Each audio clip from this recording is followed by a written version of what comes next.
is a kind of modified no-till. I have trouble with those tough corn stalks, and even though she's got the stalk stompers on the combine, we've went chewing up most of the stalks. Now, some of them where she ran the stalk stompers and then ran the inline ripper, we didn't do anything with, but in most cases, we've had to do a light fall tillage to get these stalks down and get them where we can handle them. We were having trouble in the fall of the year with the stalks bunching up on the combine head, having trouble cutting those tough corn stalks because they made these corn stalks tough and tough on tires. We had to put 3 tires on this thing. What's that? He's near Effingham. That's a couple hours away. Yeah, we go down. It's about. This guy's a old school work the ground type. Yeah, we've done both. We actually do both. He decides which is going to be no-till and which we're going to rip and then work. Well, we got 120 acres that's going in that work ground to beans, but we put a bunch of lime on it last fall and we wanted to chisel the lime in. Another guy says no-till the best. So yeah. Well, it depends on your soil. It really does. There's a little competition there. Yeah. But yeah, we do both. Depends on the soil type and what you're going into. Well, and where Theo's hauling all the manure, we'll till that in.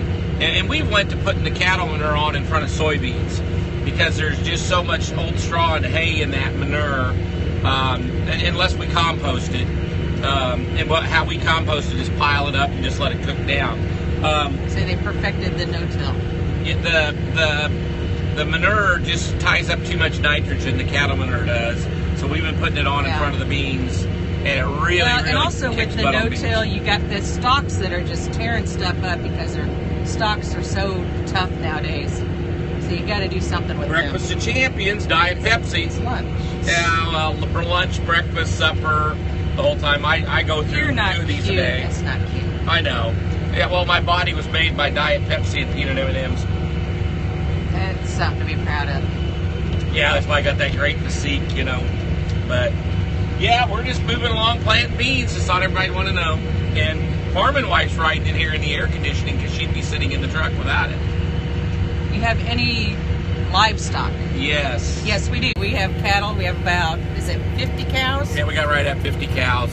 So we may actually drop back to about 40 cows. That's what our son is doing now. He's hauling manure off where the hay rings were in the wintertime before we plant the beans in the field. He's hauling manure too. We got an 80 acres over by one barn that pretty much doesn't need any fertilizer anymore. 40 of it we own, 40 a landlord owns, and he's got 30 on there. cows. And then we got really about 95 acres at home that doesn't need any fertilizer anymore. But there used to be a hog farm there. Where would small towns be without Casey's? Oh, I tell you what, a small town that doesn't have a Casey's and a Dollar General, they're in deep trouble. Yeah, they're a dying town. You know, and if you're a bigger town, you know, you're going to get a Walmart and an Aldi's. And but if you're a small town, and I shouldn't say just Casey's, there's some BP and Phillips 66 convenience stores that are going in.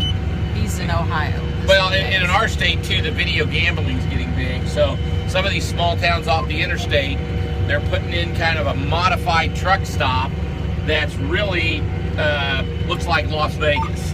Well, not really, but I mean, it looks like a truck stop in Nevada. And they got plenty of truck parking, so all those truckers can gamble away all their hard-earned money from driving the truck. This guy's 40 head here, 124 acre total, small farmer. Yeah. That's all right. Yeah. Hey, there's plenty of water in the pool, and it's warm for everybody to get in. And that's why I'm not going to knock a straight no-tiller. I'm not going to knock a cover cropper. I'm not going to knock somebody that conventionally tills the ground. Retired Air Force. As we all got to stay in this thing together, and we don't need to be picking on each other. You know, there's enough criticism out there. Yeah, a lot of people we are small-time farmers to other people in the area. Yeah. Hey Tom, how you doing? Yeah, we don't have two 24-row planters or one 24 high-speed row planter, so we're small.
Thank you so much for watching my video. I would really appreciate if you would subscribe to my channel, and if you already have, here's another video for you to watch.